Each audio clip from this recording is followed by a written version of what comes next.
20th century, clouds were seeded by numerous countries around the globe with various chemicals to produce rain. China was just doing this over the summer in Beijing to make sure that there weren't any rain, that there wasn't any rain during the Olympics. But all this has changed dramatically with the U.S. military's secretive research and plans to control the planet's natural weather. This has not been given very much press, and we have to remember that we have a corporate-owned press where 85% of radio, television, and print media is owned by 5 corporations. So they're not going to talk about things that are of really serious consequence, and that's somewhat of the blessing, a mixed blessing of the internet, but there's certainly plenty of information on weather modification. The Air Force is on record as saying, quote, they want to control the weather by 2025, and we are not talking about just seeding the clouds for rain. Weather modification means, quote, any activity performed with the intention of producing artificial changes in the composition, behavior, or dynamics of the atmosphere, unquote.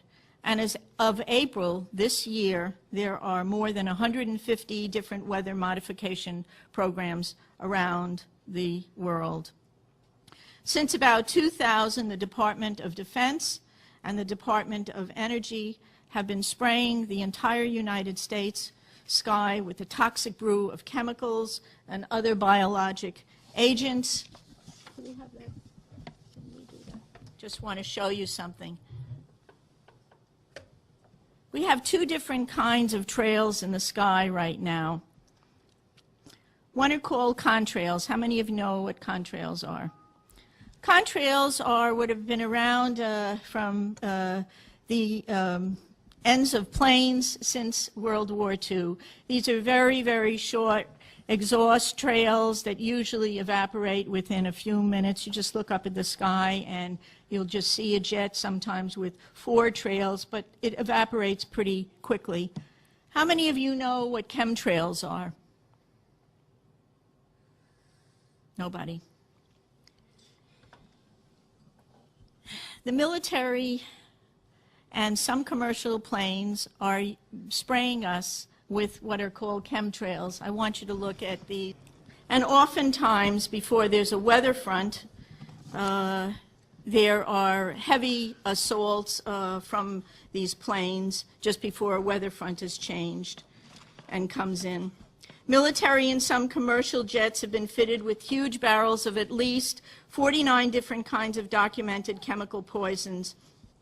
Among other documented ingredients in this toxic man-made clouds are pathogenic molds, fungi, weaponized viruses, and made in some places like the secret site at Fort Detrick, Maryland, which is supposed to be a cancer site, but there are a number of scholars and professors tracking this that have big questions about this. Barium and nanoaluminum particles. What do these do to the human body? Barium is an alkaline earth mineral. It was discovered in 1774. At low doses, it can act as a muscle stimulant. At high doses, it detrimentally affects the heart and the nervous system.